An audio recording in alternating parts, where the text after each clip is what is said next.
सब लोग घर में आनंद में खाते पीते सोते हैं, पर ये जो आक्रांश हो रहा है, जो वार हो रहा है, वार में कितने लोग मरते हैं, कितने मासूम लोगों का जान जाता है।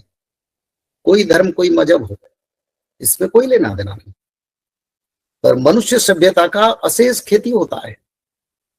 छोटे छोटे बच्चों ने क्या दोष किए, फिर भी उसको देख के भी हमारा विचारधारा परिवर्तन कुछ भी नहीं है, हम ऐसे बैठे। इसीलिए भविष्य मालिका शास्त्र का रचना हुआ, उसमें स्पष्ट रूप में लिखा है, जब मिडिल ईस्ट में मक्का मदीना पर बड़ा वार होगा, तब जगन्नाथ क्षेत्र पर समुद्र उसका बाद आने वाला है। एक धर्म के क्षेत्र पर युद्ध, दूसरी धर्म क्षेत्र पर जल प्रलय। ये क्या संकेत, ये पहले से लिखा है और आगे से समय की ओर हम जा भी रहे हैं। तो इसलिए ये जो तृतीय विश्व युद्ध की ओर जो धरती जा रहा है, इसमें सारा विश्व का खेती होगा। सबसे शक्तिशाली देश हो, सबसे छोटे देश हो, सबका इसमें खेती होगा। ऐसे नहीं इसमें किसी शक्तिशाली देश बच जाएगा, दूसरा देश नहीं बचेंगे। तो इसीलिए हमको शिक्षा ही होना चाहिए। मनुष्य सभ्यता ने बहुत जीव हत्या कर लिया। मनुष्य सभ्यता ने अनजान सरल जीव जंतु को मार के खाया, जलाया, काचा खाया, धर्म को कभी नहीं देखा। जीव हत्या भी किया, गरीब दीन दुखी दरिद्र को दान तो मनुष्य भूल भी गया। सत्य बात मनुष्य सभ्यता में है ही नहीं। सोच पवित्रता का विचार तो आज किसी की मन में नहीं। दया तो छोटे छोटे बच्चे बच्ची की प्रति मनुष्य का दया नहीं है, तो धर्म कहां बचा है। सनातन शास्त्र के अनुसार सत्य सोच दया दान, जीव में दया, मानवों में दया किसी के पास नहीं है। तो इसी कारण ये धरती पर एक समय परिवर्तन की ओर जा रहा है, एक बड़ा परिवर्तन होगा। ऐसे अगर लगता रहेगा मानव सभ्यता रहना नहीं रहना, एक प्रश्नवाची लग जाता है, एक प्रश्न चिन्ह लग जाता है। क्या मानव सभ्यता सुरक्षा, कैसे ये मानव सभ्यता बचेगा। और सबसे बड़ा बात है ये, इसकी विचार आज से 600 साल पहले कई चारों युग में कुछ शास्त्र जगन्नाथ क्षेत्र में रचना हुआ, जिसको भविष्य मालिका पुराण कहते हैं। उस शास्त्र से करीब 40 साल हो गया इसका प्रचार हिंदी भाषा भाषी क्षेत्र में हो रहा है, विदेशों में भी हो रहा है। क्योंकि एक समय परिवर्तन का समय और मानव सभ्यता के प्रति घोर संकट का समय। मैं एक स्पष्ट बात कहना चाहता हूं, जो सुनते हैं धर्म और जाति के कारण विश्व में तृतीय विश्व युद्ध होगा, यह पहले से शास्त्र में लिखा है। यह भी लिखा है सभी धर्मों का मिलन होकर एक धर्म बनेगा। तो इसमें हमको ये भी आनंद लगता है, ताकि सारा संसार में एक ऐसे परिवर्तन होगा जो जहर, जो बीमारी है मानव सभ्यता में है, वो बीमारी का अंतिम समाधान भी होगा। भविष्य मालिका पुराण में लिखा है धर्म के कारण, भूमि के कारण धरती पर तृतीय विश्व युद्ध होगा। और तृतीय विश्व युद्ध के बाद चौथा विश्व युद्ध के बारे में कोई रचना नहीं है, सिर्फ तृतीय विश्व युद्ध के बारे में शास्त्र में लिखा है। क्योंकि उसका बात एक ही धर्म एक ही पंथ रहेगा, वार किसी के साथ कोई नहीं करेंगे।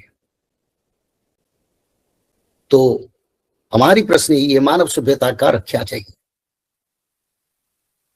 हम ये भगवान को प्रार्थना करना चाहिए, सारा मानव सभ्यता भगवान की देन है और भगवान परमपिता है और सबका रक्षा भगवान करे, ये भगवान से हमको प्रार्थना करना चाहिए। हमारा कोई भेदभाव नहीं है और सबका रक्षा होना चाहिए। रक्षा का सूत्र के बारे में भविष्यवाणी का पुराण में और सारे पुराण के तत्वों के आधारित तत्वों में लिखा है त्रिकाल संध्या। आज जो हम देख रहे हैं मिड ईस्ट में, सऊदी में देख रहे हैं, मिड ईस्ट में देख रहे हैं, ईरान में देख रहे हैं, इजराइल में देख रहे हैं, यूक्रेन में देख रहे हैं, वेनेजुएला में हुआ, इसमें मानव सभ्यता रक्षा के लिए एक ही मार्ग है जो त्रिकाल संध्या है। चाहे कितना बड़ा मिसाइल गिरे, कितने बड़ा अटैक हो, कितने बड़ा वार हो, कितने बड़ा बम्बार्डमेंट हो, फिर भी शास्त्र कहता है त्रिकाल संध्या मानव को रक्षा करेगा। जो मनुष्य लोग त्रिकाल संध्या करेंगे वो मानव लोग बच जाएंगे, क्योंकि हमारी जन्मकर्ता भगवान आदि विष्णु सनातन है, रक्षाकर्ता भी वही है। अगर इस समय हम भगवान विष्णु के आराधना करेंगे, त्रिकाल संध्या करेंगे, तब हम बच सकते हैं। सभी जगह तो हम देखते हैं प्रचार होता है विनाश होगा, ऐसे होगा, ऐसे लोग जा रहे हैं, ऐसे और भी होने वाले हैं। रक्षा का मार्ग जगन्नाथ संस्कृति भविष्यवाणी का पुराण अष्टादश पुराण में मिलता है त्रिकाल संध्या, जो एक ही मार्ग है मानव को रक्षा कर पाएगा। ऐसे नहीं, तृतीय विश्व युद्ध तो बिल्कुल होगा, इसमें कोई परिवर्तन नहीं होगा। मैंने पहले से बताया था मीनसली चलन से 27 मसीहा के बीच में तृतीय विश्व युद्ध का होगा। मीनसली चलन 2025 में हुआ, 2027 तक पीरियड में तृतीय विश्व युद्ध होगा। बहुत बड़ा विनाशकारी समय आएगा। कौन बचेंगे?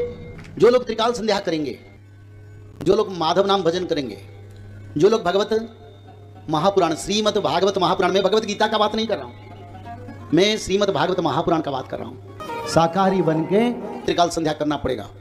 ब्राह्मण मुहूर्त पर उठ के त्रिकाल संध्या, मध्याह्न संध्या, सायं संध्या, 3 संध्या करना पड़ेगा। और 3 संध्या के साथ साथ भागवत जी महापुराण को ब्राह्मण मुहूर्त से रात 12 तक किसी समय एक अध्याय पढ़ना पड़ेगा और निरंतर माधव नाम को भजन करना पड़ेगा। और माधव नाम भजन करने से क्या होगा? भगवान आदि विष्णु सनातन कल की भगवान का कृपा आपके ऊपर रहेगा। जब यहाँ गोलियां बरसेगा, मिसाइल बरसेगा, पंचवत का प्रलय होगा, तब माधव नाम भज के भक्त लोग रक्षा हो जाएंगे और तृतीय विश्व युद्ध के बाद सत्य युग का आगमन होगा। जय श्री माधव। जल प्रलय, महामारी और भूकंप, अग्नि प्रलय, वर्ल्ड वार 3 और महाविनाश, ये तो एक दिन होना ही है। लेकिन इस सब से आप बच कैसे सकते हैं? सबसे पहले नॉनवेज खाना छोड़ दीजिए, अंडा भी नहीं खाना है, और किसी भी तरह का नशा मत करिए, और गलत काम मत कीजिए, और सत्य, प्रेम, दया, क्षमा और शांति का आचरण कीजिए। और 3 चीज कीजिए, उसमें से सबसे पहला है त्रिकाल संध्या यानी त्रिसंध्या। उसको दिन में 3 बार करते हैं। जैसे सुबह में करते हैं ब्रह्म मुहूर्त में, सुबह 4 बजे से लेकर के 6 बजे के बीच में आप कभी भी कर सकते हैं। लेकिन आपको समय नहीं मिला तो समय आप आगे पीछे कर सकते हैं, आधा घंटा 1 घंटा पीछे कर सकते हैं। दोपहर में 11:30 बजे से लेकर के दिन का 1 बजे तक कर सकते हैं उसके बीच में। शाम को 5 बजे से लेकर के 6:30 बजे तक कर सकते हैं। दिन भर में 1 बार नहा के त्रिकाल संध्या जरूर करें। बाकी समय आप हाथ पैर मुंह धोकर भी कर सकते हैं और 3 बार आप श्री गंगे बोल करके स्टार्ट कर सकते हैं। जो दूसरा उपाय है वो है श्रीमद् भागवत महापुराण पठन। दिन में 1 अध्याय जरूर पढ़ें। दिन भर में 1 अध्याय जरूर पढ़ें। वो भी ना हो सके तो 1 पन्ना तो जरूर पढ़ें। अगर उतना भी समय नहीं है तो 1 श्लोक जरूर पढ़ें। तीसरा उपाय माधव नाम का जप करें, निरंतर करें, कोई भी काम करते हुए करें, हमेशा माधव नाम का जप करें। त्रिसंध्या का पीडीएफ, श्रीमद् भागवत महापुराण का पीडीएफ और भविष्य मल्लिका का फ्री ई बुक भविष्य मल्लिका पुराण, ये सब आपको डिस्क्रिप्शन बॉक्स में मिल जाएगा। भविष्य मल्लिका के बारे में अधिक जानकारी के लिए आप भविष्य मल्लिका के वेबसाइट पर संपर्क कर सकते हैं bhavishyamalika.com। और अधिक जानकारी के लिए भी कल्कि अवतार ऑफिशियल चैनल को देख सकते हैं, जहाँ पर मल्लिका के बारे में खुलकर बातें रखी गई है, जहाँ पर आप लगभग 1000 जितना वीडियो आपको देखने को मिल जाएगा। और भी आपको अधिक जानकारी जानना है त्रिसंध्या के बारे में और कोई आपको सवाल है तो नीचे दिए गए नंबरों पर आप संपर्क कर सकते हैं।